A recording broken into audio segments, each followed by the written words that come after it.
Assalamualaikum warahmatullahi wabarakatuh. Perkenalkan, nama saya Dista Manafal Ramadan. Di sini saya akan mempresentasikan pendidikan agama Islam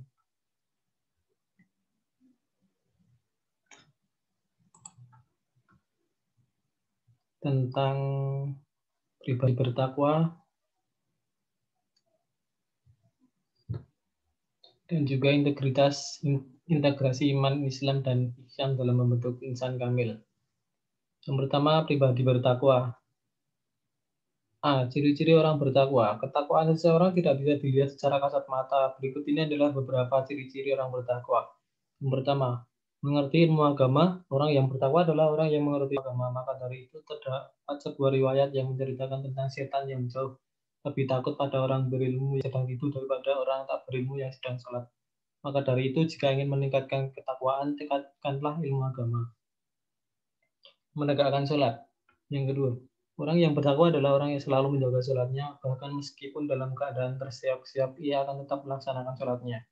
Yang ketiga, menjauhi maksiat. Orang yang bertakwa juga akan selalu menjauhi berbagai bentuk kemaksiatan, meskipun godaan setan hanya berupa kalimat cuma sebentar, atau bisa taubat lagi sekalipun. Orang yang bertakwa akan menjauhi kemaksiatan. Yang keempat, mempersiapkan bekal hari akhir. Orang yang bertakwa juga selalu mempersiapkan bekal di hari akhir. Ia akan beribadah mungkin dan memperbanyak amalan agar bisa memiliki bekal yang cukup. Yang kelima, puasa. Orang yang puasa adalah salah satu ciri-ciri dari orang bertakwa yang hanya diketahui oleh Allah Subhanahu wa taala, karena sesungguhnya amalan puasa adalah amalan tersembunyi. Yang keenam, menepati janji. Menepati janji adalah ciri orang bertakwa yang mana merupakan kebalikan dari orang munafik dan kafir. Setiap kali diberikan amanah atau tanggung jawab, maka ia akan melaksanakan sesuai dengan janjinya. Yang terakhir atau yang ketujuh adalah rajin sedekah. Ciri lain dari orang yang bertakwa adalah rajin sedekah. Orang yang suka menghabiskan hartanya di jalan Allah adalah orang yang benar-benar mengetahui bahwa segala hanya milik Allah dan sudah seharusnya dikembalikan ke jalan Allah. Yang B, kemuliaan orang yang bertakwa. Apakah keuntungan dan keistimewaan bagi seseorang yang telah memperoleh derajat ketakwaan? Di dalam Al-Quran setidaknya minimal ada 4 keistimewaan yang dapat diraih. Yang pertama, orang yang bertakwa memperoleh derajat kemuliaan di hadapan Allah Subhanahu wa taala. Hal ini seperti yang tertuang di dalam Al-Quran surah Al-Hujurat ayat 13. Sesungguhnya orang yang paling mulia di antara kamu di sisi Allah ialah orang yang paling bertakwa di antara kamu. Sesungguhnya Allah Maha mengetahui lagi Maha mengenal. Yang kedua, orang yang bertakwa akan memperoleh jalan keluar dari segala persoalan hidupnya. Hal ini sesuai dengan firman Allah dalam surat At-Talaq ayat 2. Barang siapa bertakwa kepada Allah, niscaya dia akan mengadakan baginya jalan keluar. Yang ketiga, orang yang bertakwa akan diberi rezeki yang tidak disangka-sangka. Hal ini seperti yang tertuang dalam Al-Quran surat At-Talaq ayat 3, dan memberinya rezeki dari arah yang tiada disangka-sangkanya. Yang keempat atau yang terakhir, orang yang bertakwa akan senantiasa mendapatkan kemudahan di dalam setiap usahanya. Hal ini seperti firman Allah Subhanahu wa taala di dalam Al-Quran surat At-Talaq ayat 4, barang siapa yang bertakwa kepada Allah, niscaya Allah menjadikan baginya kemudahan dalam urusannya. C. Takwa dan kesalehan pribadi. Kesalehan pribadi kadang disebut juga dengan kesalehan ritual. Kenapa? Karena lebih menekankan dan mementingkan pelaksanaan ibadah ritual seperti sholat, puasa, zakat, haji, zikir, dan seterusnya. Disebut kesalahan pribadi karena hanya mementingkan ibadah yang semata-mata berhubungan dengan Tuhan dan kepentingan diri sendiri. Sementara pada saat yang sama mereka tidak memiliki kepekaan sosial dan kurang menerapkan nilai-nilai Islam dalam kehidupan bermasyarakat.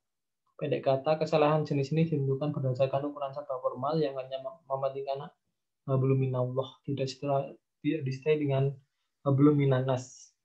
Yang D, takwa dan kesalehan sosial. Kesalehan sosial menunjuk pada perilaku orang yang sangat peduli dengan nilai-nilai Islami yang bersifat sosial. Bersikap santun pada orang lain, suka menolong, sangat concern terhadap masalah umat, memperhatikan dan mengalami hak sesama, mampu berpikir berdasarkan perspektif orang lain, mampu berempati, artinya mampu merasakan apa yang dirasakan orang lain, dan seterusnya. Kesalehan sosial dengan pemikiran adalah suatu bentuk kesalehan yang tak cuma ditandai oleh rujuk dan sujud puasa, haji, melainkan juga ditandai oleh seberapa besar seseorang memiliki kepekaan sosial dan berbuat kebaikan untuk orang-orang di sekitarnya. Sehingga orang merasa nyaman, damai, tentram, dan berinteraksi dan berbicara dan bergaul dengannya. Menjelaskan bab kedua tentang integrasi iman, Islam, dan ihsan dalam membentuk insan kamil. Pengertian iman, Islam, dan ihsan. Islam, iman, dan ihsan ketiganya adalah cahaya. Semakin dekat dengan cahaya itu, semakin dekat kita dengan cahaya itu. Semakin kuat keinginan kita untuk menyinari hidup ini dengan cahaya ketaatan kepada Allah dan menghindar dari kegelapan kemaksiatan. Ketika cahaya ini adalah jembatan menuju surganya. Yang pertama iman. Iman adalah beriman kepada Allah, malaikat-malaikatnya, kitab-kitabnya, rasulnya, dan hari akhir, dan beriman kepada takdir yang baik maupun yang buruk. Sedangkan ihsan adalah beribadah kepada Allah seakan-akan hamba tidak melihatnya, maka dia melihat hamba. Islam adalah berserah diri sepenuhnya kepada Allah dengan tauhid dan tunduk kepadanya. Rukun Islam adalah syahadat tidak ada ilah yang berhak disembah selain Allah, dan bahwa Nabi Muhammad adalah utusan Allah, mendirikan sholat, menunaikan zakat, puasa Ramadan, ibadah haji jika mampu. Ihsan adalah puncak penghambaan sesungguhnya yang harus mengiringi setiap aktivitas seorang hamba. Relasi iman, Islam, dan ihsan dalam ajaran Islam. Dalam ajaran iman yang merupakan landasan awal bila diumpamakan sebagai fondasi dalam keberadaan suatu rumah, sedangkan Islam merupakan entitas yang berdiri di atasnya. Maka apabila iman seorang lemah, maka Islamnya pun akan condong lebih akan rubuh. Dalam realitanya, mungkin pelaksanaan sholat akan tersendat-sendat sehingga tidak dilakukan pada waktunya atau malah mungkin tidak terdirikan. Bila seseorang tekun beribadah, rajin takarrub, maka akan semakin tebal imannya. Sebaliknya, bila seseorang berlarut-larut dalam kemaksiatan, kebalagan dosa, maka akan berdampak kepada tipisnya iman. Adapun ihsan bisa diumpamakan sebagai hiasan rumah, bagaimana rumah tersebut bisa terlihat mewah, terlihat indah dan megah, sehingga padat, menarik perhatian dan banyak pihak. Sama halnya dalam ibadah, bagaimana ibadah ini bisa mendapatkan perhatian dari sang kholik sehingga dapat diterima olehnya. Tidak hanya asal menjalankan perintah dan menjauhi larangnya saja, melainkan berusaha bagaimana amal perbuatan itu bisa bernilai plus di hadapannya. Pengertian insan kamil. Insan kamil berasal dari bahasa Arab, yaitu dari kedua kata insan dan kamil. Secara bahasa, insan berarti manusia dan kamil berarti yang sempurna. Dengan demikian, insan kamil berarti manusia yang sempurna. Nabi Muhammad SAW disebut sebagai teladan insan kamil. Pendidikan Islam membentuk insan kamil. Pendidikan Islam sebagai usaha membentuk insan kamil mengandung arti bahwa insan kamil sangat relevan dengan tujuan pendidikan nasional maupun tujuan pendidikan Islam yang disepakati beberapa pakar. Sama-sama ingin membentuk manusia atau peserta didik yang cerdas, beriman, dan bertakwa.